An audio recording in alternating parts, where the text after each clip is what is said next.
C'est moi qui lance le groupe la première fois. Ah. Oui. Sur la chaîne. Personne ne peut vous démentir. Aucun animateur. Il faut poser la question à Billy Didier.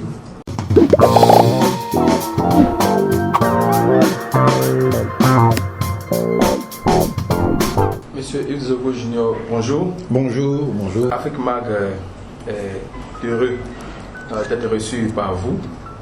Nous allons avec vous échanger sur l'actualité, mais surtout l'actualité culturelle et votre actualité aussi. Il y a longtemps que vous avez quitté, les caméras pour être dans des bureaux, on ne va pas dire des bureaux feutrés, mais opérationnels. Voilà. Aujourd'hui, c'est le 20 janvier, et le 20 janvier en Côte d'Ivoire rime avec le triste anniversaire du décès de quelqu'un que vous avez connu, M. Roger Fulgence Kassi, animateur émérite à la RTI.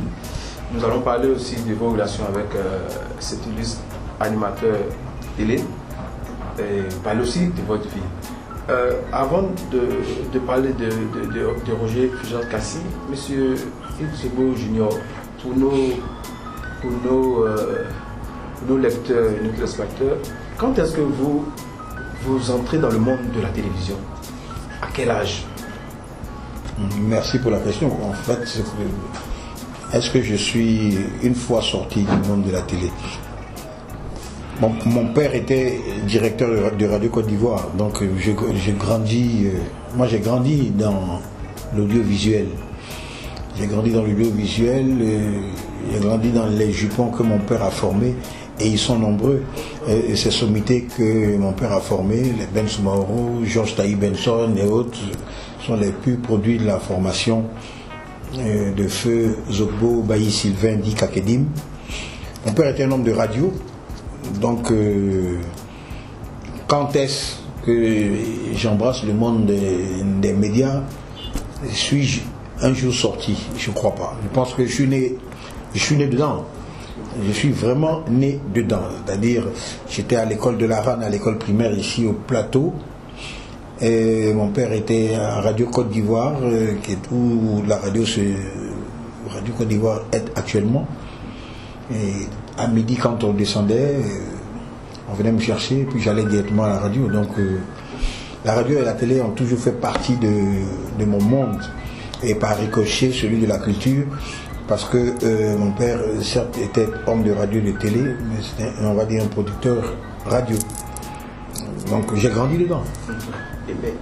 Vous avez grandi dedans, mais vous n'avez pas entamé le métier, on va dire comme ça. Et tous ceux qui vous ont connu avec des anciennes revues, on vous a connu grand, bon, mais excellent danseur de Smurf. Est-ce que c'est par là? Mais est-ce que danser de Smurf, c'est une formation?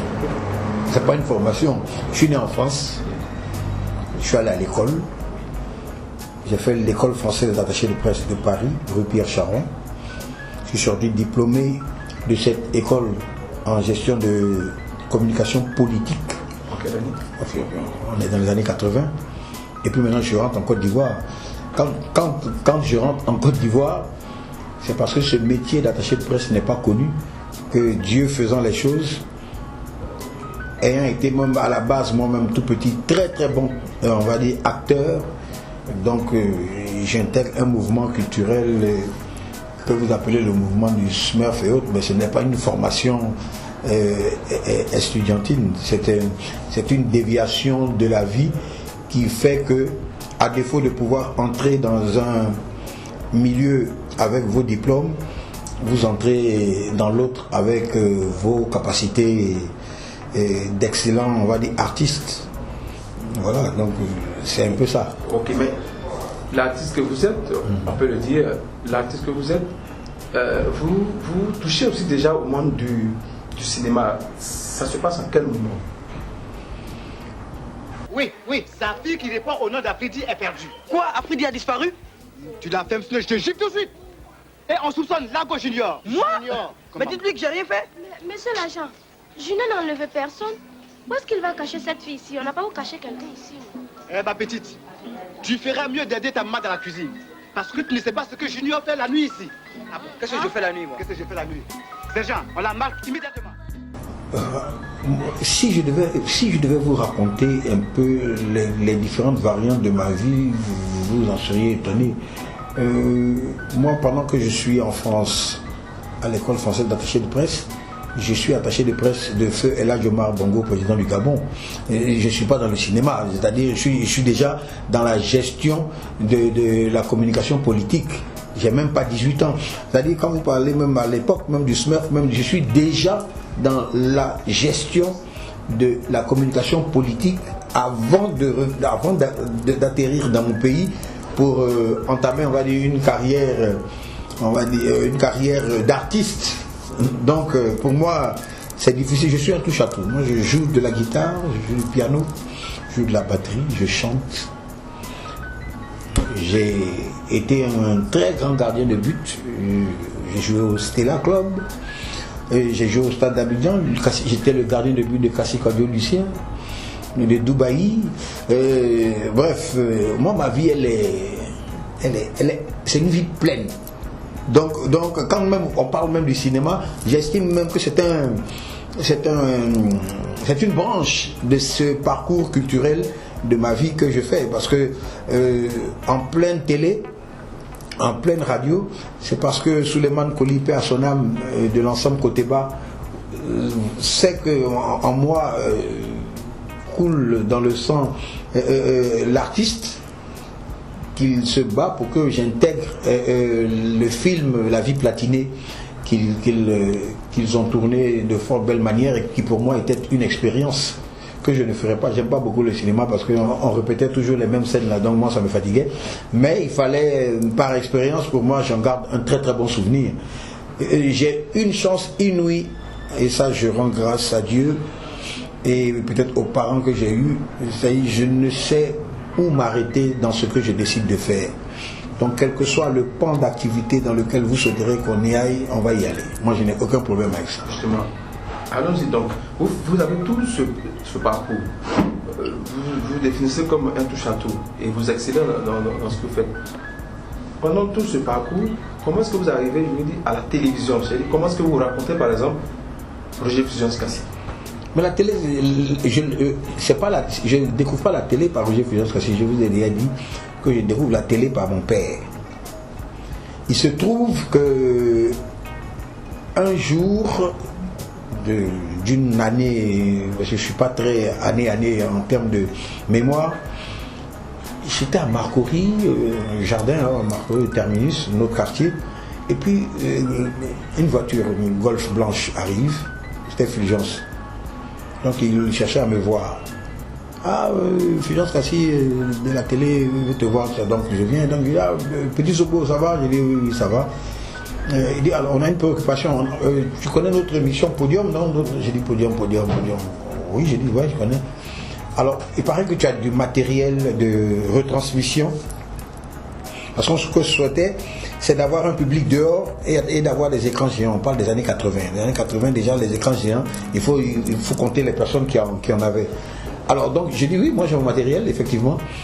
Il dit, ouais, vraiment, non, Junior, il faut que tu travailles avec nous. C'est important que tu bosses avec nous parce que non seulement il faut que tu bosses avec nous, mais il faut que tu nous apportes ton expertise parce qu'on ne sait pas manipuler ce matériel. Donc, je me suis retrouvé dans le studio 302 avec Ful, avec moi, mon matos, et faire le relais image de ce qui se passait à l'intérieur du palais des congrès lors de la finale de Podium, je ne sais plus de quelle année.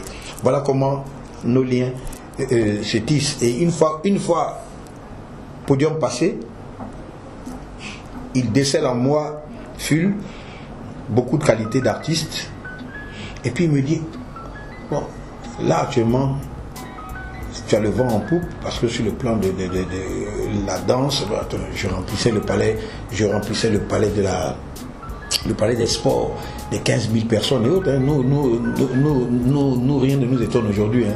Donc on a fait ce qu'on devait faire. Mais là où je loue le mérite et la reconnaissance de Ful, c'est que on arrivait en fin de vacances quand il me dit, les vacances vont finir, le breakdance partira également aussi. Donc je pense, ça c'est maintenant ta volonté, avec ce que tu as comme qualité, soit tu intègres la télé, tu deviens homme de télé avec toutes tes qualités, soit tu restes sur le volet artistique. C'est comme ça que j'intègre le Studio 302 et où il lance des émissions comme le magazine des jeunes Nandjélé.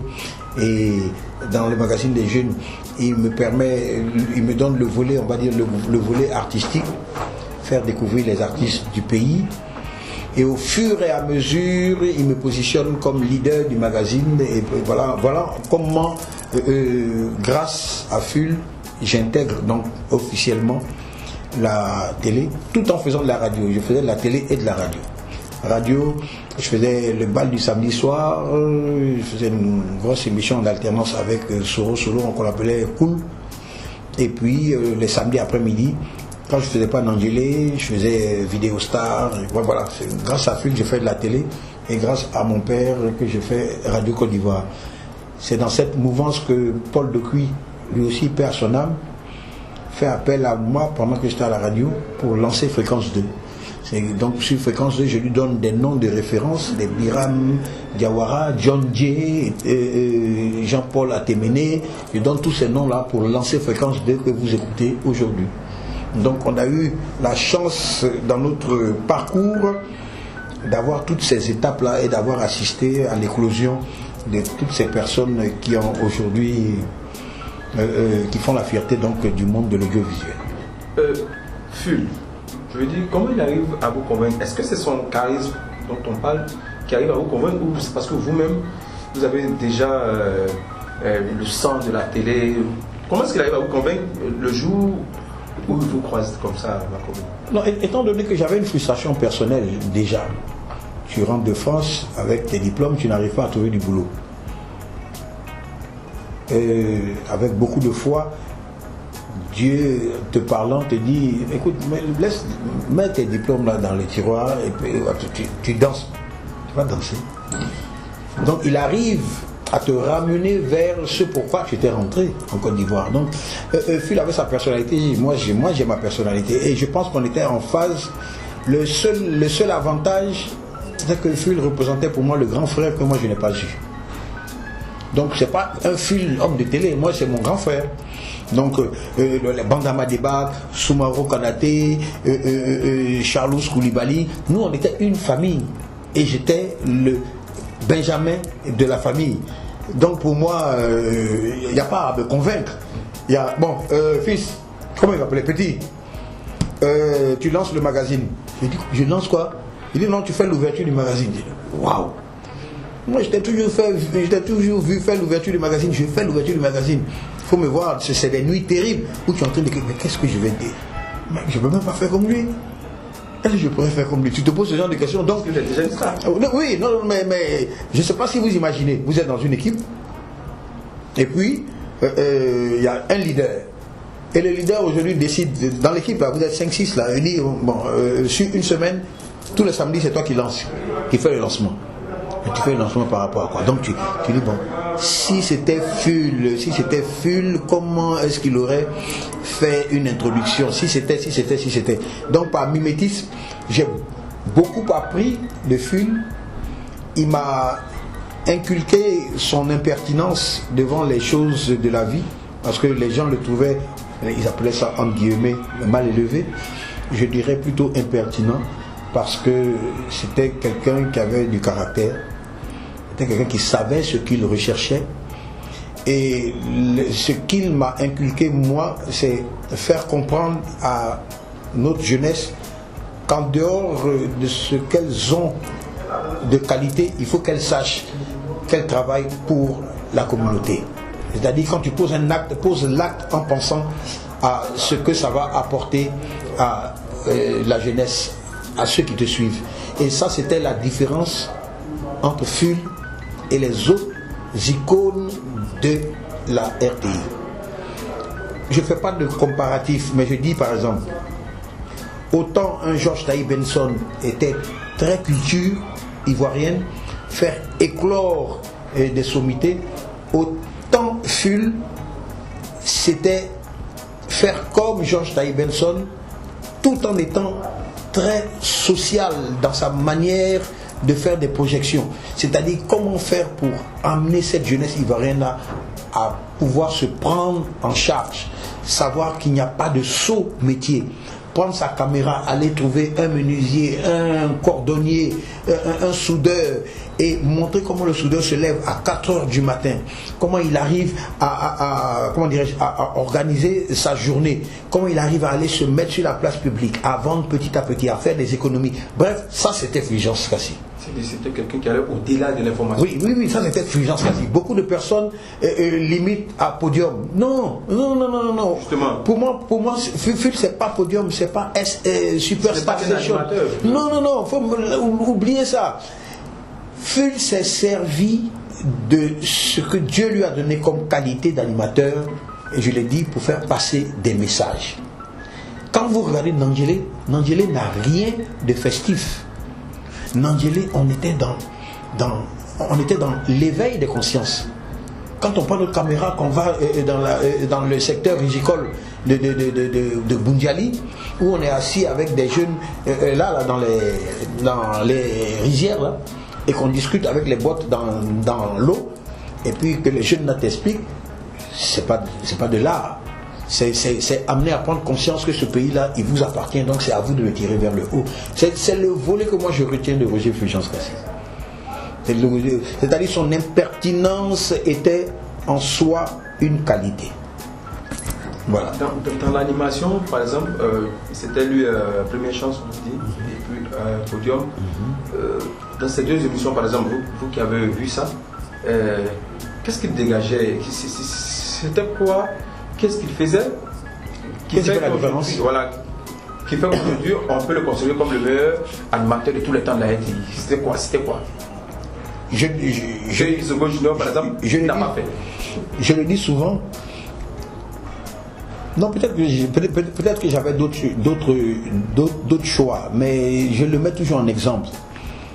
La différence avec les autres, quand tu prends Ful, c'est que Ful est un artiste. Quand Ful me prend à ses côtés, c'est peut-être parce qu'il sait que je suis artiste. Moi, pour me convaincre, si tu es artiste, pour me convaincre, il faut que tu chantes mieux que moi. Ah, je suis désolé. Ah, là, je te sors des sons tout de suite, c'est moi. Donc, quand un homme de télé ou de radio se met en face d'un artiste, pour déceler en cet artiste-là des qualités, il faut arriver à me convaincre. C'est pas parce que je suis homme de télé que je te prends comme artiste, c'est parce que je suis artiste que je veux écouter.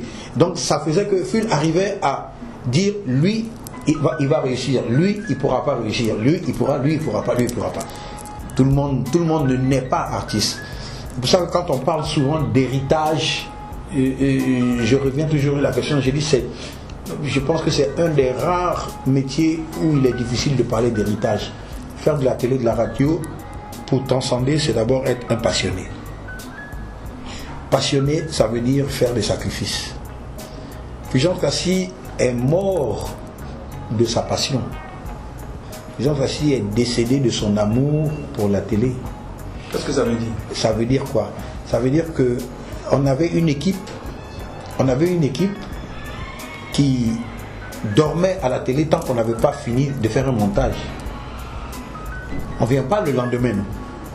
Quand on a fini une émission, qu'on rentre dans les studios de la RTI, on va dire à 21h, on fait le montage jusqu'à 6h du matin. Et tu le fais pendant 20 ans. À un moment donné, le physique lâche. Donc pour moi, la vie de ta jeunesse, n'oubliez pas que c'est un jeune aussi. Donc la vie de ta jeunesse, c'est-à-dire qu'il se veut aller dans les maquis, aller dans les concerts, faire ses montages télé et radio, c'est-à-dire c'est la vie no limite. Il n'y a pas de temps de repos. C'est pour ça que les icônes dans ce métier, comme dans celui de la musique, ne durent pas longtemps sur la terre, parce que le repos, c'est une fois que Dieu t'appelle. Voilà. Donc Ful, c'est quelqu'un qui est mort de sa passion. Vous disiez, vous, je dis, vous dites que Ful vous a inculqué des choses. On voit dans votre déhanché, dans la prestance, dans le phrasé, on voit beaucoup de Ful. On voit les Ful. De Ful à Yves Zougou, qu'est-ce que vous, par exemple, je veux dire, les animateurs que vous avez eu à former, moi, je n'en ai pas formé. Il dit qu'ils vous ont vu, qu'ils vous ont copié. Est-ce qu'il y a des gens qui se sont inspirés, voilà, qui se sont identifiés à vous? Mais ils n'ont pas retenu, je pense qu'ils n'ont pas retenu l'essentiel. C'est pas, et puis, je vous parle de jeter l'anathème. Peut-être aussi dans une question, on va dire, c'est une question de génération. Une question de génération et puis une question de temps.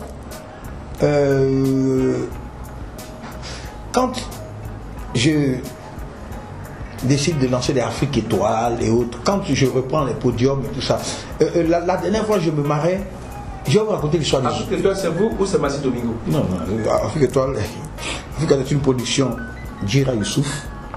J'ai été le premier à présenter Afrique Étoile. Et puis on a trouvé bon qu'il y ait un binôme. Sinon Afrique Étoile, c'était Djira Youssouf et moi qui présentais. Je voulais raconter l'histoire du Zouglou. On arrive à une finale de podium. Et puis on nous parle d'un mouvement à l'université. Woyo, Zouglou. Et je me rappelle, Billy Guiguet est venu avec une cassette me trouver à la RTI. Alors je prends la cassette. Elle était jaune verte. Je me rappelle comme juste d'hier. Donc j'écoute. Et puis j'entendais de gros mots. Donc je dis à Ful, Ful, pardon, il faut que tu écoutes la chanson des gars, des parents du campus. Donc il écoute. Il dit bon, quoi, tu veux faire quoi? Tu veux qu'ils passent en première partie de la finale? Mais aussi, où il parle de jus et autres, là, vraiment, c'est un peu compliqué. Je dis, mais impertinence pour impertinence, tu dois te reconnaître dedans. En tout cas, moi, ça me plaît. Et c'est comme ça que la première sortie du premier son officiel Zouglou, qui est allé les parents du campus, est passée à une finale de podium dont je n'ai pas l'année. Billy Guiguet, il est encore là, il peut vous donner l'année. Et c'est comme ça, c'est à partir de là que c'est parti. Voilà, donc il y a des moments comme ça où... Moi, je peux dire que quand on parle de Zouglou, il n'y a pas Yves Zogo Junior associé. Mais vous voulez que je revendique? Moi, je ne revendique pas. Vous savez, je vais vous donner plein d'exemples. Qui donne l'aura internationale à Kofi Olomide? Posez-lui la question. C'est encore vous? Qui donne l'aura internationale à Youssou N'Dour? Posez la question. Ils sont pleins comme ça, mais on se connaît. Hein. C'est-à-dire, quand je suis face à un monsieur comme Youssou N'Dour et qui me rappelle que quand il avait 18-19 ans et qu'il venait en Côte d'Ivoire pour la première fois, je lui ai appris comment bouger sur scène lors d'une émission de télévision. Quand Kofi Olomide, si vous allez sur Google ou bien sur YouTube, tapez 1980, Afrique Étoile, vous allez voir les débuts. Quand Kofi Olomide, je vais le chercher, et qui pour moi, c'était un artiste qui sortait du soukous, parce que j'aimais ça. C'était une autre manière d'envelopper la musique congolaise, avec des textes et tout, comme ça, que Kofi Olomide. Comment il s'appelle mon artiste ghanéen que j'aime beaucoup, Kojo Ntui. Pareil, ils sont nombreux, hein. Ils sont nombreux, mais c'est ça le rôle. Le rôle, c'est pas de revendiquer. Le rôle, c'est d'être satisfait d'avoir. C'est d'être satisfait. Et j'avais oublié, l'histoire du Zouglou, j'avais oublié. C'est quand Billy Didier est rentré d'Europe. La dernière fois, il est passé à la maison et puis il dit, ah, est-ce que tu te rappelles? J'ai dit non. Il dit ma cassette. Je suis venu te fatiguer avec la cassette. Et puis, pour qu'on passe à la finale de podium, et puis pour la première fois, tu nous as. Voilà, c'est comme ça. Donc c'est pour ça que je dis, il est toujours difficile de voir la télé en termes d'héritage. C'est une passion, c'est un don. Qui dit don divin, un don de Dieu. Moi, je n'ai pas appris la télé, je n'ai pas appris la radio. J'ai grandi dedans et avec des frères, pour ne pas dire un frère aîné comme Ful, il a pu me permettre d'extérioriser ce don que Dieu nous a donné. Quand vous apprenez que sa santé est déclinante, est-ce que vous avez la nouvelle? Comment vous sentez? Comment est-ce qu'à la RTI, comment est-ce qu'on commence à vivre sa longue maladie? Non, il y a des... Vous savez, les icônes connaissent toujours des départs, on va dire, douloureux et violents. Je dis bien douloureux et violents, parce que personne ne veut les accepter. Donc, moi, d'abord, je n'ai même pas assisté aux obsèques. En fait, je ne suis même pas allé même aux abords même des différents funérailles de Ful, parce que il était pour moi difficile d'accepter le départ de mon grand frère. Donc il y a un déni là, c'est un refus total. Voilà, jusqu'à aujourd'hui même, je suis dans le refus total. Dans 2 ans. Oui, de temps en temps, j'en parle avec Lambert, son frère, qui fait la navette entre Kokumbo et Abidjan. Et moi, je suis dans le refus total. Et donc, il y a des personnes comme ça dans ma vie dont je refuse le départ. Donc, quand on en parle, je ne peux même pas vous donner d'informations parce que non seulement je n'y étais pas et je n'ai jamais accepté.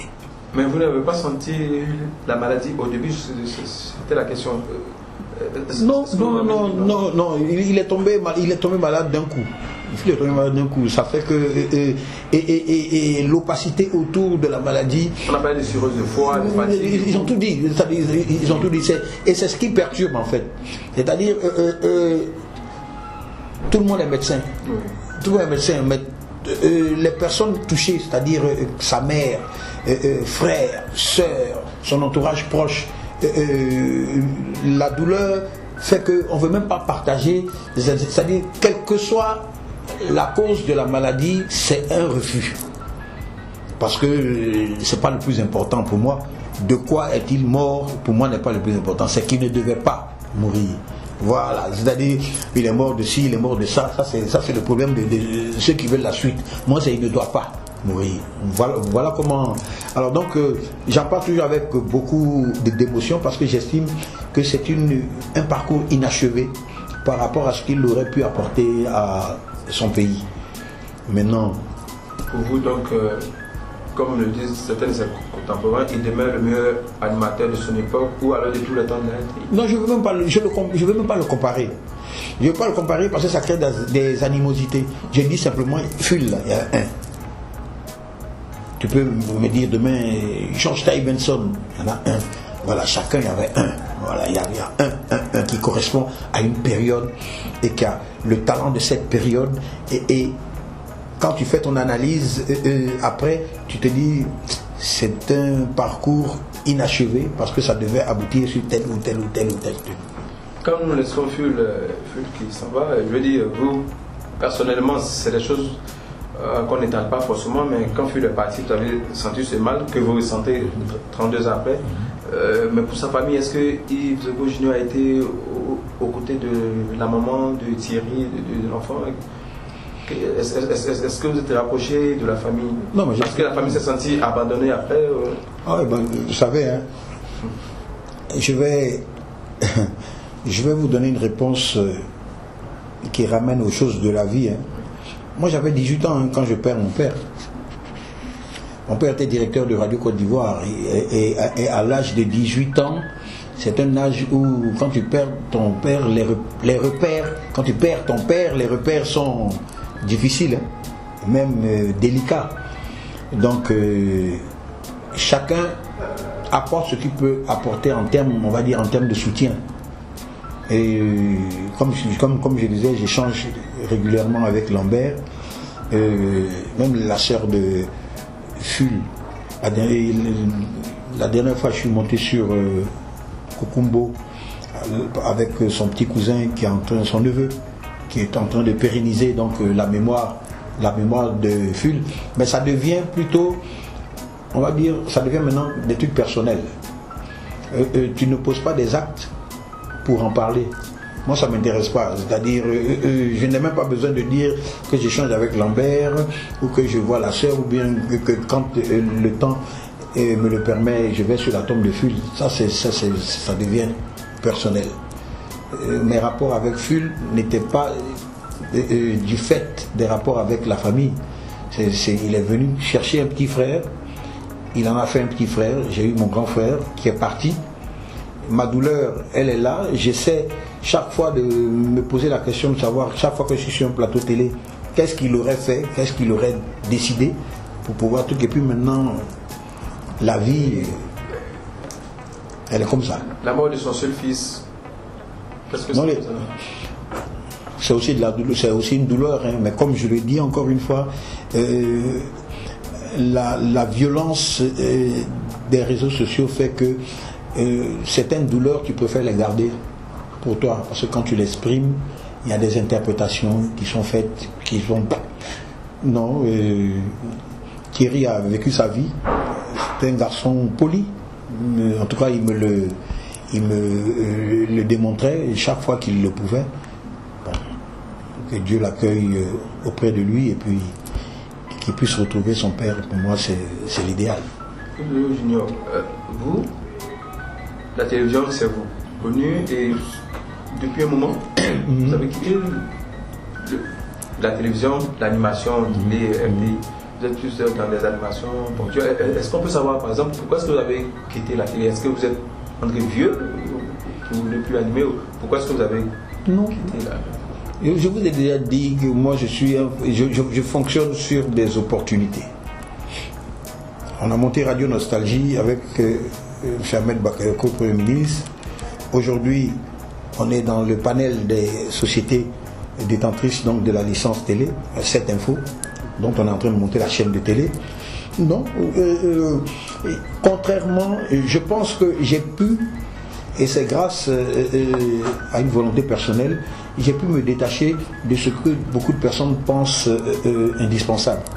Non, moi, le jour où j'ai envie de faire la télé, j'en ferai. Est-ce qu'on se sent vieux de faire la télé? Michel Drucker, il fait encore, jusqu'à encore quelques mois, il faisait encore de la télé, pourtant c'est mon mentor. Non, pour l'instant, j'estime que le boulot que je fais est un nouveau challenge et il me plaît. Justement, ce boulot que vous faites, ça tranche avec la communication politique. Mais pas avec ma formation. Voilà. Qu'est-ce que vous faites comme boulot pour le commun des mortels? Vous êtes voilà. Non, aujourd'hui, c'est pour ça que je dis pas avec ma formation, parce qu'à la base, je vous ai dit qu'à la base, un homme de communication, option attaché de presse, c'est travailler dans un ministère. C'est développer et asseoir une stratégie de communication pour permettre à ce ministère d'avoir une visibilité. C'est travailler auprès de cette personnalité pour lui donner des éléments de langage pour pouvoir toucher et atteindre des cibles. Donc, c'est pas nouveau. Moi, c'est ce que j'ai toujours fait. J'ai toujours dit que la télé et la radio, ce sont des variantes d'une passion. Sinon, l'école, c'est École française d'attaché de presse. Point. Communication. Donc, c'est-à-dire monter des stratégies et autres. Le reste, maintenant, ce sont des dons. J'ai marché aux côtés de Fulgence Cassis pour faire de la télé. J'ai marché auprès de Georges Taï Benson pour faire la maîtrise de cérémonie dans les cérémonies officielles. J'ai marché auprès de mon père, j'aurais dû commencer par lui pour faire de la radio. Je suis né avec ce côté artiste qui fait de moi aussi bien un chanteur qu'un danseur. Non, j'estime que quand j'en aurai envie, je ferai ce que j'ai envie. C'est-à-dire, il n'y a pas de limite. Aujourd'hui, vous êtes un homme, à vous voir en tout cas, rayonnant, resplendissant. Vous avez été aussi par le passé et vous avez vécu un moment difficile. Est-ce que vous êtes à l'aise en parlant? Vous êtes tombé malade. Dans la maladie, il suffit qu'on voit des vrais amis, des faux amis. Non, moi je ne juge pas. Comment est-ce que vous avez traversé ce moment? Non, c'est-à-dire, avec du recul, toute épreuve a un côté positif. Toutes les épreuves. Et je le dis devant vos caméras, je ne juge personne, je n'en veux à personne. Et je reste convaincu que la vie est tellement courte, je dis bien, là c'est un message, elle est tellement courte que je n'ai vraiment pas le temps d'en vouloir à une personne. J'ai une méthode qui fait rire. Quand on me dit Yves, telle personne n'est pas contente de toi et autres, je demande, à la limite je ne demande même pas pourquoi, je vais demander à la personne pardon d'abord sur le principe, et je lui demande qu'on efface rapidement ce truc là pour pouvoir aller. Chaque fois que j'ai des amis, ça c'est une petite anecdote, chaque fois que j'ai des amis qui ont des problèmes au point de ne plus pouvoir se parler, vous savez la question que je leur pose, c'est laquelle? Je dis, vous vous connaissez depuis quoi? Vous connaissez depuis combien d'années? Allez, oui, on se connaît depuis 20-25 ans. Je dis, ok. S'il décède tout de suite, tu iras aux obsèques ou tu n'y vas pas? C'est ton ami, hein? Tu y vas ou tu n'y vas pas? Non, mais il ne s'agit pas de ça. Je dis, non, je veux une réponse. Vous êtes deux amis, vous vous connaissez depuis plus de 20 ans. Vous ne vous parlez pas pour telle ou telle raison. Vous n'arrivez pas à vous réconcilier. Je pose cette question. Si l'un décède, vous y allez, oui ou non? Si vous n'y allez pas, je considère qu'effectivement, c'est fini. Mais vous ne pouvez pas décider de ne plus. Et puis maintenant, une fois que cette personne a pas, vous mettez vos lunettes noires pour aller vous asseoir. Donc, réglez en même temps ce qui peut être réglé maintenant. Et puis on avance. Voici ma logique de la vie. Donc, tout se règle sur la terre des hommes. En pardon, en excuses et autres. Voilà. Et donc, vous avez passé ce moment-là avec... beaucoup d'introspection, demander pardon aux personnes que j'ai frustrées, que j'ai blessées. Et toutes, bizarrement, toutes les personnes que j'ai pu avoir, encore vivantes, que j'ai pu blesser, aujourd'hui, on est comme ça. Est-ce que vous pouvez me donner un exemple, par exemple? Une personne que vous avez blessée qui n'est pas en Côte d'Ivoire, avec qui vous avez échangé cette fois-ci. Alors. Et si je vous suggérais un nom? Allez-y. Et si je vous suggérais Charles Blegoudi? Non, Charles, je lui dis toujours, quand j'étais en exil, il me sortait une phrase que je trouvais fabuleuse. Kaloua, pardon, faut pas mourir là-bas, ils vont dire c'est moi. Justement. Voilà. C'est pareil. Hein. Donc, je ramène le truc là. C'est-à-dire, à lui aussi, c'est pareil. Revient, ce qu'on ne s'est pas dit là. On va se dire et puis on avance. Justement, sur cet exil, qui vous envoie un exil? Pourquoi? Non. Parce qu'on a dit que c'est Charles Blegoudi. Je vous ai dit et je répète.